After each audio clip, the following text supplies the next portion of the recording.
बिस्मिल्लाहिर्रहमानिर्रहीम। आज हम फ्लेक्स की मदद से स्क्रीन डिज़ाइन करना सीखेंगे। ये सिंपल आपके सामने एक पहला जब आप नया प्रोजेक्ट बनाते हैं तो इस तरह से आपके सामने आउटपुट आएगी।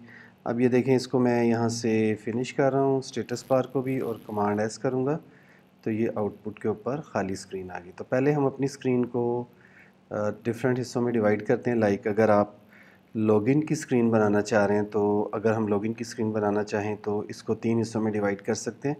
इतने हिस्से पे लोगो आ जाए, इतने हिस्से पे 2 टेक्स्ट फील्ड्स आ जाएं और नीचे एक बटन आ जाए, सिंपल लॉगिन स्क्रीन।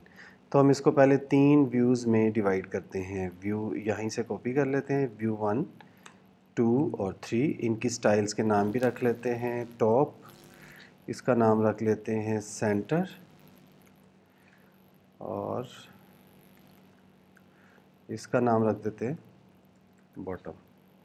तो यहाँ पे आके 3 और ले लेते हैं, इसका नाम रख देते हैं टॉप। टॉप में बस सबसे पहले आपने फ्लेक्स के बारे में बताना है कि आप टॉप वाले को कितना हिस्सा देना चाह रहे हैं।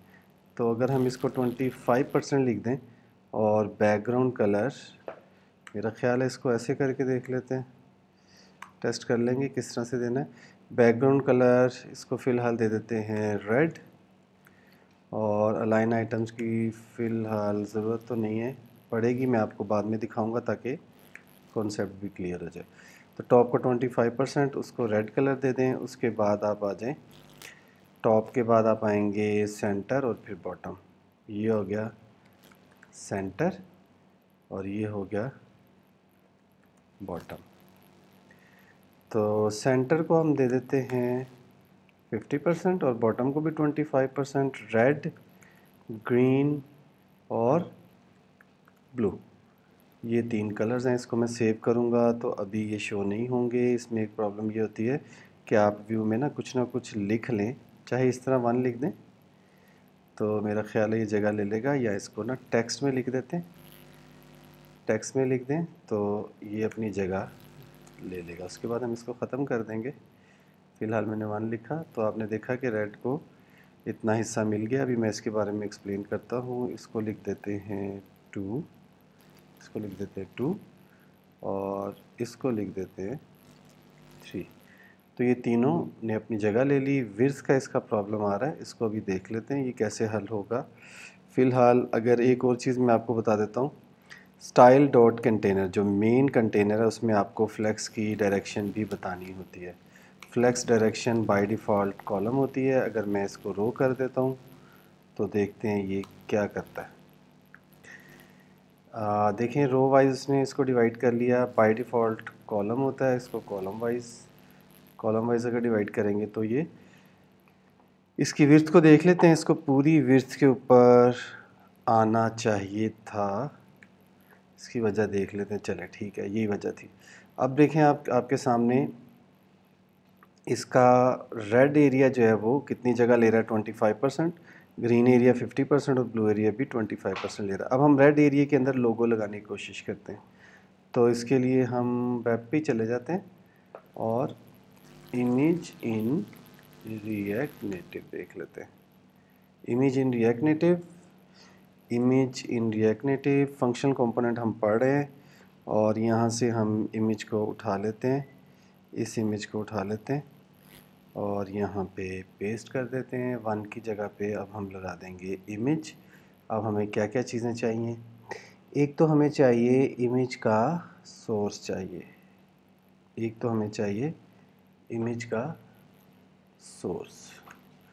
इमेज को इंपोर्ट भी करना पड़ेगा आपको। ये इमेज इंपोर्ट हो गया, और उसके बाद इसकी स्टाइल है, ये भी वहीं से ले लेते हैं। ये लोगो का इन्होंने स्टाइल जो लिखा हुआ है वो ये है, इसमें सिर्फ विड्थ और हाइट सेट की हुई है। तो इस विड्थ और हाइट को हम सेट कर लेते हैं यहाँ पे। ये सेट हो गया 50-50। अब इमेज भी हमने इंपोर्ट कर लिया है। एक चीज़ रह गई है सोर्स, और सोर्स में इन्होंने यूआरआई लिया है। आप यहाँ पे इस जगह पे इमेज को पेस्ट करके भी इमेज लगा सकते हैं, उसका तरीका थोड़ा सा मुख्तलिफ है, ये यूआरआई उसमें नहीं आता। चलें इसको देखते हैं फ़िलहाल ये कैसे आउटपुट देता है। ये देखें यहाँ पे आ गया। अब ये सेंटर में नहीं आया ना, तो यही बात मैंने आपको बतानी थी कि ये इमेज जो है इस वक्त इस व्यू के अंदर है, इस व्यू में मतलब टॉप पे है, और टॉप पे जाके लाइन आइटम और जस्टिफाई कंटेंट सेंटर को ख़त्म करें तो आप देखें सेंटर में आ जाएगा। सही हो गया। अब हमें 2 टेक्स्ट फील्ड यहाँ लगानी है, वो हमें डॉक्यूमेंटेशन हमारे सामने आ गई, हम यहीं से हर चीज़ ओपन कर सकते हैं। तो यहाँ पे देखें टेक्स्ट इनपुट है, टेक्स्ट इनपुट का डेटा यहाँ पे आ रहा है, यहाँ से आप टेक्स्ट इनपुट को उठा लें सिंपली, विद प्लेस होल्डर अगर लगाना है तो नीचे वाला उठा सकते हैं। फ़िलहाल हम इसको लगा के देखते हैं। सिंपल आप देख रहे हैं कि टॉप के बाद सेंटर है, तो सेंटर में लगा दें, इसको कर दें ख़त्म।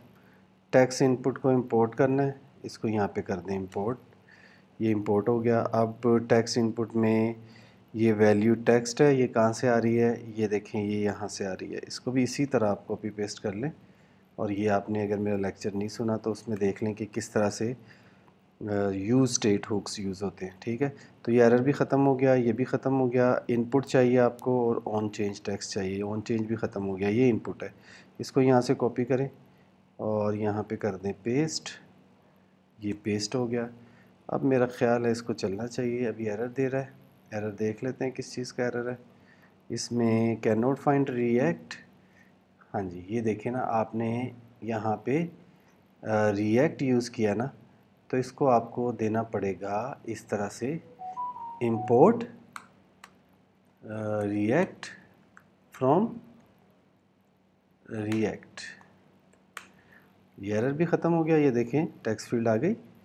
ये देखें इस पर मैं क्लिक करूँगा तो कीबोर्ड ओपन होना चाहिए। मैंने यहाँ से डिवाइस में इनपुट आउटपुट कीबोर्ड में जाके कनेक्ट हार्डवेयर कीबोर्ड किया हुआ है, वो नहीं करना चाहिए, तो यहाँ से आ जाएगा। ये देखिए ये आप कुछ भी लिख रहे हैं तो ये आ रहा है। अब आपको 2 टेक्स्ट फील्ड्स चाहिए थी, एक नहीं चाहिए, तो आप यहीं पे एक टेक्स्ट फील्ड टेक्स्ट इनपुट एक और कॉपी पेस्ट कर लें इसी के नीचे। तो ये देखें 2 टेक्स्ट इनपुट आ गई। अब हम एक काम करते हैं, ये रेड का कलर ख़त्म कर देते हैं और ग्रीन का कलर ख़त्म कर देते हैं। एक और चीज़ करते हैं, टेक्स्ट इनपुट को सेंटर में लाना है, तो ये ग्रीन वाला जो व्यू है इसको हम, ग्रीन वाले व्यू को, ये सेंटर व्यू है, एक तो ये काम करते हैं इसका अलाइन आइटम वगैरह ख़त्म करते हैं, और इसका बैकग्राउंड कलर ग्रीन ख़त्म करते हैं, इसका बैकग्राउंड कलर रेड ख़त्म करते हैं, रेड ग्रीन और पीछे रह जाएगा ब्लू। अब आप देख रहे हैं कि लॉगिन की स्क्रीन बन रही है, यहाँ से रिटर्न कर दें। अब एक चीज़ रह गई, यहाँ पे आपने बटन लगाना है, तो बटन में आप टचेबल ओपेसिटी भी लगा सकते हैं और सिंपल बटन भी लगा सकते हैं। मैं ज़्यादातर टचेबल ओपेसिटी ही यूज़ करता हूँ। यहाँ पे आप देख लें टचेबल ओपेसिटी ये है, इसका फ़ायदा ये होता है इसको आप इजीली कस्टमाइज़ कर सकते हैं। सबसे पहले आप ऊपर आके इंपोर्ट कर लें टचेबल ओपेसिटी, यहाँ पे आपने आके लिख दिया टचेबल ओपेसिटी,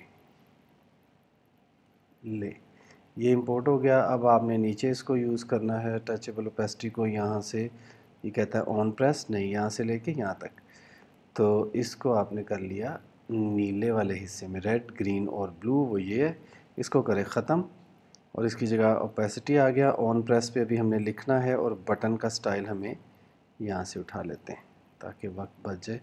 बटन में सारी चीज़ें सेट हुई हैं, तो ये आ गया बटन। अब रह गया ऑन प्रेस, तो उसको देखते हैं ऑन प्रेस को क्या करता है। ये ऑन प्रेस में ये कर रहा है सेट काउंट, चले ठीक है, इसको हम यहाँ से कॉपी पेस्ट कर लेते हैं। तो ये यहाँ से कॉपी पेस्ट करके यहाँ लिख देंगे। तो अब देखते हैं ये क्या करता है। अब ये नहीं चल रहा, इसमें कोई गड़बड़ आ गई है। कमांड सी स्टॉपिंग सर्वर, इसको हम दोबारा चलाते हैं, एक्सपो स्टार्ट, और इसको रीस्टार्ट करके देखते हैं। वेब में भी वैसे चल रहा था, यहाँ पे देखते हैं, यहाँ पे भी नहीं चल रहा है, इसका मतलब है कि कोई इशू आया है। चलें इसको देखते हैं। टचेबल ओपेसिटी ऑन प्रेस में बिल्कुल ठीक है, ऑन प्रेस है। ये काउंट है, यूज स्टेट है, बिल्कुल ठीक है, काउंट मेरे ख्याल कहीं यूज़ नहीं हुआ। अच्छा अब इसमें एक काम करते हैं, आई पे क्लिक करते हैं, यहाँ पे आके आप आई पे क्लिक कर दें, तो ये सिमुलेटर में इसकी आउटपुट आनी चाहिए। अभी देखते हैं इसको, उतनी देर हम देखते हैं कि कोई इशू तो नहीं था यहाँ पे। यहाँ से आप देख सकते हैं टचेबल ओपेसिटी है, ये काउंट है, काउंट हम नहीं लगा रहे तो कोई इशू नहीं है, हम नहीं लगाना चाह रहे कोई इशू नहीं है। कंटेनर बिल्कुल ठीक है, काउंट कंटेनर, ये काउंट कंटेनर हम यूज़ ही नहीं कर रहे, ओके।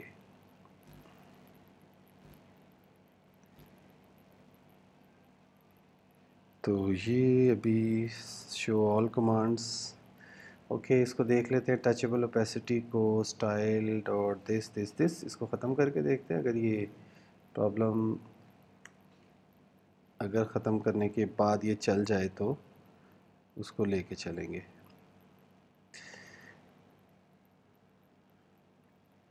एक्सपो स्टार्ट, वेब में चला लेते हैं, ज़रा जल्दी चल जाएगा।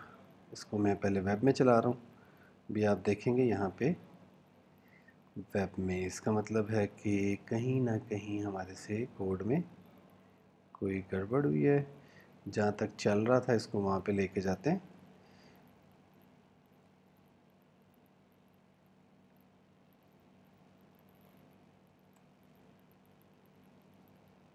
इनपुट और टचेबल ओपेसिटी ख़त्म करें यहाँ से, और ये मेरा ख्याल है यहाँ तक तो बिल्कुल ठीक है, यहाँ तक सही है। यहीं पे आउटपुट देख लें आप। अब इसमें हमने ब्लू एरिया में एक बटन लगाना है, तो उस बटन को आप यहाँ से पहले हम इसका ब्लू एरिया ख़त्म करते हैं। कहाँ पे है ये ब्लू? ये लिखा हुआ है सेंटर है, टॉप सेंटर और बॉटम। बॉटम का ब्लू एरिया ख़त्म कर दें और इसका अलाइन आइटम जो है वो सेंटर कर दें। ये देखें यहाँ से ख़त्म हो गया। अब इस पे आपने एक बटन लगाना है। टचेबल ओपेसिटी में लगाना चाह रहा था लेकिन पता नहीं इसमें क्या मसला आ रहा है। अब हम एक काम करते हैं, यहाँ पे बटन देख लेते हैं, बटन ऊपर होगा बल्कि, यहाँ से बटन लगा लेते हैं। वेरी सिंपल, ये है बटन। तो इस बटन को यहाँ से लेके आप यहाँ तक यूज़ कर लें। फ़िलहाल इसको ऐसे यूज़ कर लें और इस बटन को आप अब इंपोर्ट कर लें। इसमें ज़्यादा चीज़ें आपको नहीं करनी पड़ेंगी, लेकिन इसके नुकसान ये है कि आप इसको प्रॉपर उस तरह से कस्टमाइज़ नहीं कर सकते। अब देखें, ये लॉगिन की आपकी स्क्रीन बन गई है। इसी को ही आप यहाँ से, अगर मैं यहाँ पे आई प्रेस करूँ तो यही आउटपुट जो है वो आईफोन में आ जाएगी। अस्सलाम वालेकुम रहमतुल्लाहि व बरकातहू।